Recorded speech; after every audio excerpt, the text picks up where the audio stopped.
যখনই আমরা পেঁয়াজ কাটি এর কোষগুলো ক্ষতিগ্রস্ত হয়। এর ফলে এখান থেকে অ্যালিনেজ নামের একটি এনজাইম নিঃসৃত হয়। এই এনজাইমটি পেঁয়াজের মধ্যে উপস্থিত সালফার কম্পাউন্ডের সাথে বিক্রিয়া করে এবং এই বিক্রিয়ার ফলে এখান থেকে সিন-প্রোপেনথিয়াল এক্স অক্সাইড নামের একটি পদার্থের সৃষ্টি হয়, যেটি মূলত একটি গ্যাস। এই গ্যাস যখন চোখের ময়েশ্চারের সাথে বিক্রিয়া করে তখন সালফিউরিক অ্যাসিড উৎপন্ন হয়।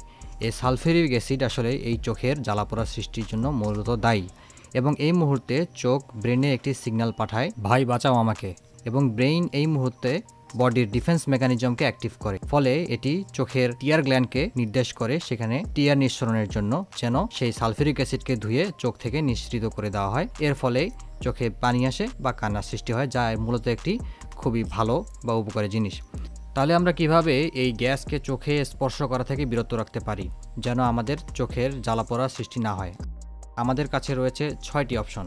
এই ছবির মাধ্যমে সেগুলো প্রকাশ করা হলো। নাম্বার 1-এ রয়েছে ফ্রিজ। পেঁয়াজ কাটার আগে পেঁয়াজকে ফ্রিজের মধ্যে 15 থেকে 30 মিনিট রাখতে হবে। ফলে কম তাপমাত্রায় এটি রিয়াকশন হার কমে যাবে, ফলে কম গ্যাস উৎপন্ন হবে এবং কম পরিমাণে সালফিউরিক অ্যাসিড উৎপন্ন হবে। দ্বিতীয়ত, পেঁয়াজ কাটতে হবে ধারালো ছুরি দিয়ে। ফলে কম পরিমাণে পেঁয়াজের কোষ ক্ষতিগ্রস্ত হবে, কম পরিমাণে এনজাইম নিঃসৃত হবে এবং কম পরিমাণে সালফিউরিক অ্যাসিড তৈরি হবে।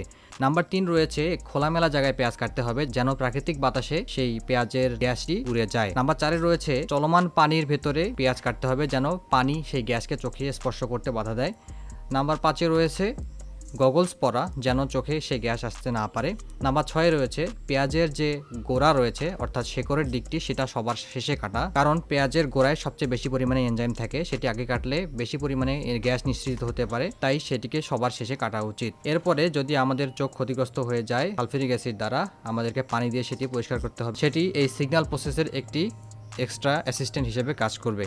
তো আজকে আমরা এই কেন প্রশ্নের চেয়ে অধিক কিছু জানতে পেরেছি। সম্পূর্ণ সময় সাথে থাকার জন্য ধন্যবাদ। এরকমের ভিডিও দেখতে চাইলে সাবস্ক্রাইব করে রাখুন। ধন্যবাদ।